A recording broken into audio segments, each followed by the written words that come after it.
আসসালামু আলাইকুম রহমতুল্লাহি ওয়া বারাকাতুহু।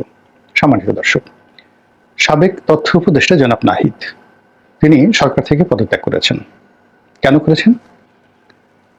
এই সরকারের জমানাতে একটি রাজনৈতিক দল হবে, অনেকেই বলছেন kings party, whatever maybe, কিন্তু সেই কিংস পার্টির পদ গ্রহণ করার জন্য তিনি পূর্ণমন্ত্রীর মর্যাদা সম্পন্ন একটি পদ, যেখানে অলমোস্ট প্রায় 2.25 লক্ষ টাকার মতো নিয়মিত বেতন এবং ভাতা আসে। তিনি কার্যত একজন ছাত্র, একেবারে প্রবীণ এবং বয়সে আমার সন্তানের চাইতেও 2-3 বছরের ছোট। তো এই সময়টিতে তিনি যে মর্যাদা পাচ্ছিলেন, যে বেতন পাচ্ছিলেন, ভাতা পাচ্ছিলেন, এটি যে কোনো মানুষের জন্য খুবই লোভনীয়, স্বর্ণডিম্বের মতো, এবং পরিবারের মান মর্যাদা এবং ইজ্জতের জন্য এটি একটা বিশাল হাতিয়ার। এবং এরকম একটি পদে, এরকম একটি চেয়ারে মাত্র 24 ঘন্টা অতিরিক্ত থাকার জন্য অনেক মানুষ খুন খারাপি পর্যন্ত করে বসে। অর্থাৎ বড় একটি পদপদবিতে আছেন, আপনার আজকের দিন হলো শেষ দিন, কিন্তু যদি আপনার কাছে অপশন দেওয়া হয় যে আগামী আরো 24 ঘন্টা আপনি এরকম একটা লোভনীয় পদে থাকতে পারবেন, বিনিময়ে গোপনে কয়েকজনকে খুন করতে হবে, আরো অপকর্ম করতে হবে, এই সমাজে বহু লোক পাবেন যে শত শত মানুষকে খুন করে হলো 24 ঘন্টার জন্য একটি পদ তারা আঁকড়ে ধরবেন। তো সেই রকম একটি লোভনীয় পদ স্বেচ্ছায় ত্যাগ করে রাজনীতির মতো একটি ঝুঁকিময়, অনিশ্চিত এবং একটি যাকে বলা হয় যেখানে পদে পদে বিপদ এবং বিপত্তি, দুর্নাম এবং বদনাম, এরকম একটি জায়গাতে তিনি যে এলেন, এটি আমি এই বাংলায় আগে কখনো দেখিনি। ফলে তিনি সফল হবেন কি হবেন না, তিনি ভালো না মন্দ, তিনি কি করেছেন বা না করেছেন, ডাজ নট ম্যাটার। এই মুহূর্তে কেবলমাত্র উপদেষ্টার এই পদ ছেড়ে আজকের এই জায়গাটাতে তিনি এসেছেন, এজন্য বাঙালি জাতি হিসেবে আপনাকে ধন্যবাদ তাকে দিতেই হবে, এর দ্বিতীয় নজির নেই। আপনি ওয়ার্ড আওয়ামী লীগের একটা সেক্রেটারি কিংবা ছাত্রদলের যে কোনো একটা কলেজ শাখার দপ্তর সম্পাদক, খুন করে ফেলেন, দেখেন সে পদ ছাড়ে কিনা। মন্ত্রী এমপি কথা তো বাদ দিলাম, তো সেখানে এই ভদ্রলোক তিনি রাজনীতি করতে এসেছেন, আর এই রাজনীতি করার এই সময়টিতে তাকে নিয়ে বিভিন্ন মহল নানা রকম, যাকে বলা হয় তথ্য বিকৃতি, নানা রকম অপপ্রচার, আপনি সেটাকে প্রচার বলেন, সত্য মিথ্যা এখন যাচাই করার বিষয় নয়, কিন্তু যে বিষয়গুলো বলার চেষ্টা করছেন যে তিনি এই কয়দিন ক্ষমতায় ছিলেন এবং প্রায় 1000 কোটি টাকা তিনি লোপাট করেছেন, একেবারে ব্যানার বানিয়ে পুরো সামাজিক মাধ্যমে রীতিমতো তাণ্ডব চালানো হচ্ছে। 2 নম্বর হলো যে কি একটা আছে ক্রিপ্টোকারেন্সি, সেই ক্রিপ্টোকারেন্সির গোপন অ্যাকাউন্ট থাকে, সেই অ্যাকাউন্ট কারা কারা নাকি খুঁজে পেয়েছে, সেই অ্যাকাউন্টে তার শত শত কোটি টাকা রয়েছে, মিস্টার নাহিদের বদনাম। তারপর নাহিদের আব্বা, তিনি রামপুরার একজন সাধারণ স্কুল শিক্ষক, তিনি নাকি এই সময়টিতে সেই কত কোটি টাকা মূল্যের, 10 কোটি টাকা না 8 কোটি টাকা মূল্যের একটা বাড়ি তিনি ক্রয় করেছেন। এটা নিয়ে প্রচার চলছে, অপপ্রচার চলছে, প্রোপাগান্ডা চলছে। আর এক গ্রুপ বলার চেষ্টা করছে যে তিনি এই নাহিদের ক্ষমতাকে ব্যবহার করে সেখানে তিনি চাঁদাবাজি থেকে শুরু করে সবকিছু তিনি নিয়ন্ত্রণে নিয়ে নিয়েছেন এবং এই সময়ের মধ্যে সর্বনাশ করে ছেড়েছেন দেশ কাল জাতির। এখন আমাদের সমস্যা হলো কি, যে আমরা মানে কেউ যারা আর্ত, মানে আঘাতপ্রাপ্ত, আর্ত বলা হয় আঘাতপ্রাপ্তকে, তো আর্তের যে আরতি, চিৎকার, কান্না, আমরা এটা শুনতে পাই না বা শুনতে পছন্দ করি না। আমরা কেউ নাহিদের সঙ্গে কথা বলবো না, তার বাবার সঙ্গে কথা বলবো না, আমরা কেউ রামপুরা যাব না, আমরা কেউ খোঁজ খবর নেব না। আমরা শুধু ওই যে গুজবগুলো রয়েছে, সেই গুজবগুলো আমি যেই রকম মানুষ সেই রকম একটা ক্যানভাসে ফেলে বা সেই রকম একটা আয়নার উপরে আমার নিজের প্রতিচ্ছবি আমি যেভাবে দেখি, ওভাবে নাহিদকে বা তার আব্বাকে বসিয়ে আমরা কল্পনা করছি। আর আমরা বলছি, যারা মন্দ লোক তারা বলছি, ছি ছি ছি, মানুষ এত খারাপ হয়, এত অবলা, এত কচি বয়স, এত অল্প বয়স, এই বয়সে মানুষ এত অপকর্ম করে, পুরো জীবন যার বাকি রয়েছে, শুরুতেই তার এমন অবস্থা, ভবিষ্যতে যদি ক্ষমতা পায় এ তো পুরো বঙ্গোপসাগর সহ গিলে খাবে। লানত হোক এর প্রতি। আর আফসোস, ওর কেন হলো, আমার কেন হলো না, আমার কি ওর চেয়ে কম যোগ্যতা, ও তো আমার জুতো টানার উপযুক্ত নয়। তো এই সকল কথাবার্তা বলে আমাদের সমাজের একটা বিরাট অংশ নিজেদের যে বিকৃত রুচি, বিকৃত চিন্তা, আমরা এটা নাহিদের উপর ঢেলে দিচ্ছি। এই গেল এক। আর নাহিদকে যারা ভালো মানুষ মনে করছেন তারা প্রায় সবাই তার পক্ষে কেউ কথা বলছেন না, চুপচাপ থাকছেন। এই যে ভালো মানুষদের চুপ থাকা বা জ্ঞানী মানুষের চুপ থাকা, এটি একটি সমাজের জন্য সবচেয়ে বড় অভিশাপ। এই পৃথিবীর যত যুদ্ধ হয়েছে বিরোধের জন্য নয়, ভালো মানুষগুলো প্রতিবাদ করেনি।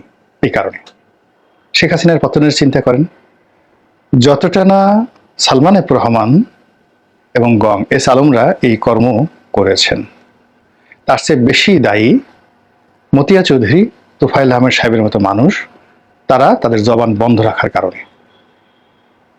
অর্থাৎ যদি এই মানুষগুলো বন্ধ রাখত না, মুখের জবান বন্ধ না রেখে কথা বলতো, সাবের হোসেন চৌধুরী যদি কথা বলতেন যে না আমার এটা দরকার নাই, সেলিনা হায়াত আইভি এত ভালো মানুষ, তিনি যদি শামীম ওসমানকে নিয়ে কথা বলেছেন, তিনি যদি তার নেত্রীকে নিয়ে কথা বলতেন, তাহলে এই সমস্যাগুলো হতো না। একইভাবে বিএনপির যারা ভালো মানুষ, আপনি গিয়ে দেখেন, আমরা ভালো মানুষ, মঈন খানকে ভালো মানুষ মনে করি, মির্জা ফখরুল সাহেবকে ভালো মানুষ মনে করি, আমির খুসরো মাহমুদ সাহেবকে ভালো মানুষ মনে করি। আপনি চিন্তা করুন তো, তারা কেউ বলবে যে জনাব তারেক রহমান সাহেব লন্ডনে যে থাকেন তার মান্থলি খরচ এত টাকা, এই টাকা এই ফান্ড থেকে যাচ্ছে, সঠিক অথবা বেঠিক?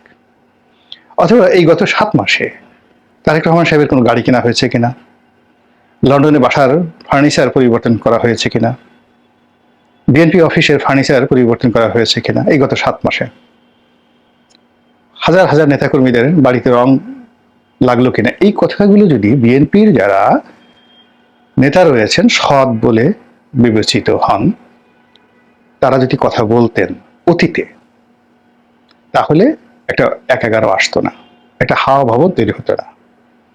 আবার এখন যে ঘটনাগুলো ঘটছে, সবাই তেলের বোতল নিয়ে যেভাবে এগুচ্ছেন, যে মানুষগুলো কবরে যাওয়ার জন্য রীতিমতো ব্যাপক প্রস্তুতি নিয়ে নিচ্ছিল, তারা এখন রীতিমতো তলোয়ার হাতে ঘুরে বেড়াচ্ছে। তো এইরকম তলোয়ার হাতে, এক হাতে তলোয়ার আর এক হাতে মানে কি বলবো, ক্যাস্টর অয়েল, মানে তেল মালিশ করার জন্য, পিচ্ছিল সবচেয়ে তেল, সেই তেল মালিশ করার জন্য তারা ঘুরে বেড়াচ্ছে। তারেক রহমান সাহেব থেকে শুরু করে দলের যারা শীর্ষ নেতৃবৃন্দ রয়েছেন তাদেরকে ফ্ল্যাটারিং করার জন্য যে সকল শব্দ ব্যবহার করা হচ্ছে, স্বয়ং যার পক্ষে বলা হচ্ছে সে নিজে নাউজুবিল্লাহ বলতে বাধ্য হচ্ছে। এর চেয়ে লজ্জাকর, মানে ওই যে সকল নেতা, মানে যারা এই ধরনের কথাবার্তা বলেন, মূলত দলের যারা ভালো মানুষ তারা যদি এদেরকে অপমান করেন, সমালোচনা করেন, সংশোধন করেন, অবশ্যই সংশোধন হবে না, তারপরেও এদেরকে যদি প্রতিহত করা হয়, তাহলে বিএনপির যে ভবিষ্যৎ, সেই ভবিষ্যৎটা উজ্জ্বল হবে। নচেত তাদের ভবিষ্যৎ আওয়ামী লীগের মতো হবে, তাদের ভবিষ্যৎ অতীতে এই 11-এর মতোই হবে। তো যেটা বলছিলাম যে এখনো এই সময়টিতে যারা রাজনীতিতে আসছেন, এখন নাহিদ এই অল্প সময়ের মধ্যে 7 মাসের মধ্যে তিনি কয় টাকা উপার্জন করেছেন, কি করেছেন, তিনি তার একটা ব্যাংক স্টেটমেন্ট দিয়েছেন। আপনি আমরা যারা আছেন, কথা বলার আগে আমাদের কাছে তথ্য থাকতে হবে যে এটা তার একটা ব্যাংক অ্যাকাউন্ট, তার আরো 10টা ব্যাংক অ্যাকাউন্ট রয়েছে, এবং এটা বের করা ওয়ান টুর বিষয়। সেটি বের না করা পর্যন্ত এই ধরনের গুজব শোনা, বলা, প্রচার করা কবিরা গুনাহ। এই গেল একটা বক্তব্য। 2 নম্বরে যেটা আছে সেটা হলো যে তার শরীর নিয়ে কথা হচ্ছে, যে এই যাকে বলা হয় উপদেষ্টা হওয়ার আগে তার শরীর এরকম ছিল, উপদেষ্টা হওয়ার পর সে কেন মোটা হলো। প্রথমত হলো যে যেহেতু উপদেষ্টা হয়েছেন, চেয়ারে বসেছেন, পরিশ্রম কম হয়েছে, এই কারণে যে কোনো মানুষ, এটা ফিজিক্যালি বায়োলজিক্যালি এই ঘটনা সবার ক্ষেত্রে ঘটবে। আপনি এখানে যদি অন্য যে কোনো একটা প্রাণীকে বসিয়ে দেন, তার মধ্যেও মেদ জমে যাবে, স্বাভাবিক ব্যাপার। এক। 2 নম্বর যেটা আছে, যেটা খুবই মর্মান্তিক, সেই মর্মান্তিক হলো যে যাদের উপর শারীরিক নির্যাতন করা হয়, খুব সিভিয়ার নির্যাতন করা হয়, সেই নির্যাতনের পরে অটোমেটিক তাদের শরীর ফুলে যায়, ভীষণ রকমভাবে ফুলে যায়। এখন ওই যে ডিবি হারুনের অফিসে নিয়ে ভাত খাওয়ার কথা বলে যাদেরকে পেটানো হয়েছে, তার মধ্যে এই নাহিদও আছেন, এবং বেদম প্রহার করা হয়েছে, টানিয়ে বেদম প্রহার করা হয়েছে, এবং এই কারণে ফিজিক্যালি তার শরীর মোটা হয়ে যাবে, এটা একেবারে 100-তে 100, এবং এটা নিয়ন্ত্রণ করা যাবে না, এবং এই দায়, মোটা হওয়ার দায় তাকে মৃত্যু পর্যন্ত বহন করতে হবে।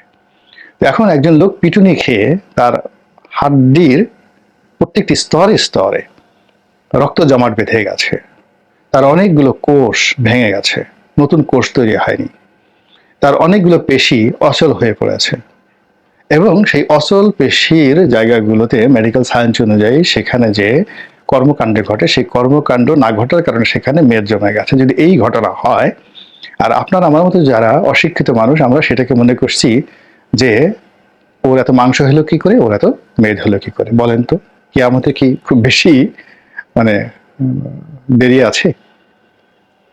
তো এই যে একজন যুবক, তার বয়স কত হবে? 25 বছর, 26 বছর, নট মোর দেন দ্যাট।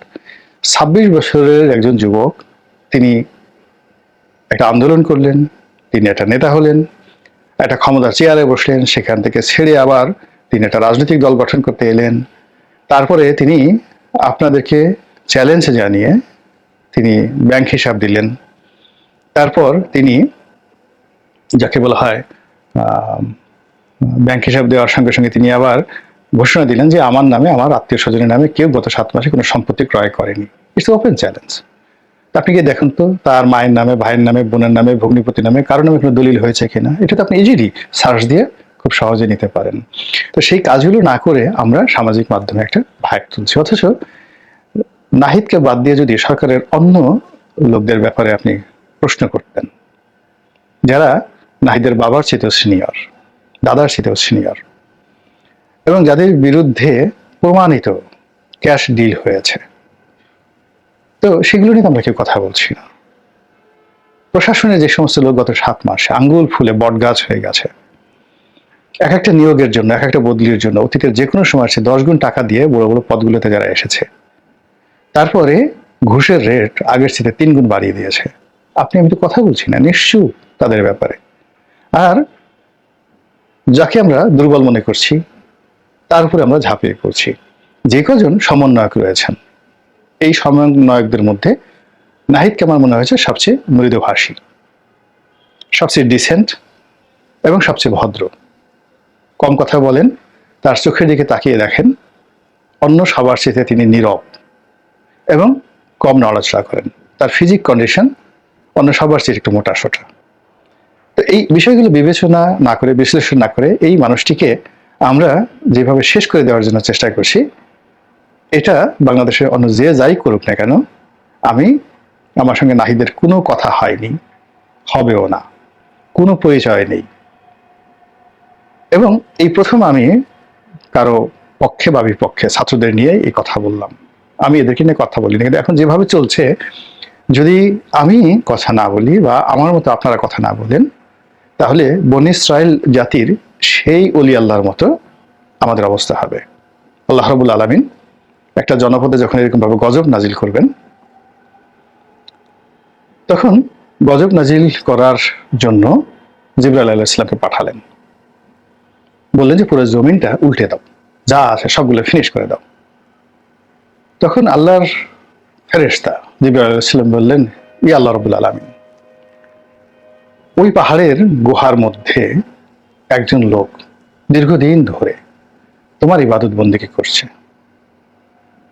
তো জমিন উল্টেই দিলে, সে তো কোনো অন্যায় করেনি, এই জনপদে কোনো খোঁজ খবরও রাখেনি, সে শুধুমাত্র তোমাকে নিয়ে ব্যস্ত আছে পাহাড়ের গুহার অভ্যন্তরে।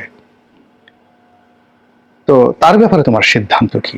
সেও তো মরে যাবে এই সময়টাতে। আল্লাহ বলেন যে সবার আগে ওর উপরে মানে এই জমিনটা উল্টাই দাও, ওর মাথার উপর উল্টাই দাও। এর কারণ হলো ওর কওম যখন বিপদগ্রস্ত, ওর কওম যখন বিভ্রান্ত, ওর নবী যখন সাহায্যের জন্য হাত বাড়াচ্ছে, ও তখন সবকিছু ভুলে আমার ইবাদত করছে, ওর ইবাদত আমার দরকার নেই। এই হলো ইতিহাস। আমরা অনেক অনেক বড়, কিন্তু ব্যক্তিগত জীবনে আমাদের অনেকের বরকত নেই। গিয়ে দেখেন শারীরিক সুস্থতা নেই, পারিবারিক শান্তি নেই, ছেলের সন্তান অমানুষ হয়েছে, সমাজের কোনো মানুষ রেসপেক্ট করে না, চেহারার মধ্যে কোনো রহমত নেই, বরকত নেই। আমরা খুব বড় পণ্ডিত ব্যক্তি, খালি সংসার ভাঙে, ঘর ভাঙে, ব্যবসা বাণিজ্য, টাকা পয়সার অভাব, অভিযোগ। তো এইগুলো মূলত আমাদের কুচিন্তা, কুকর্মের ফল। আমরা অনেকে কুকর্ম করতে পারি না, কুকর্ম করার জন্য সাহস লাগে, সুযোগ লাগে, কিন্তু সহজে যে কাজটি করি সেটা হলো কুকর্মকে সমর্থন করি, আর কুকর্ম করার জন্য লালায়িত হই, আর কুকর্ম করার জন্য আমরা মনে মনে মন মস্তিষ্কে চিন্তা করি। আপনি ধর্ষণ করেন, এটা যেভাবে অপরাধ, তার চাইতে যে কোনো একটা রমণীকে মানুষ পটে নিয়ে ধর্ষণ করার, জেনা করার, ব্যভিচার করার যে আপনার যে চিন্তা, খুন করার যে চিন্তা, যে কোনো মানুষকে টাকা চুরি করার, কোনো পরিশ্রম না করে পদ পদবি দখল করার, একই শাস্তি। ফলে কি হচ্ছে? বরকত আসে না জীবনে, বেশিরভাগ মানুষের জীবনে বরকত আসে না। আল্লাহ আমাদের সবাইকে হেদায়েত দান করুন এবং হেফাজত করুন। আসসালামু আলাইকুম ওয়া রাহমাতুল্লাহি ওয়া বারাকাতুহু। আসসালামু আলাইকুম প্রিয় দর্শক, আশা করি পুরো ভিডিওটি দেখেছেন এবং বুঝতে পেরেছেন। প্রিয় দর্শক, খুবই গুরুত্বপূর্ণ আলোচনা করলেন আমাদের সবার পরিচিত প্রিয় মুখ গোলাম মাওলা রনি, সাবেক সংসদ সদস্য, লেখক এবং জার্নালিস্ট। আজকে কেমন লাগলো তার ভিডিওটি অবশ্যই কমেন্টে জানাবেন। সবাই ভালো থাকবেন, সুস্থ থাকবেন। ভিডিওটি শেষ করছি। আসসালামু আলাইকুম।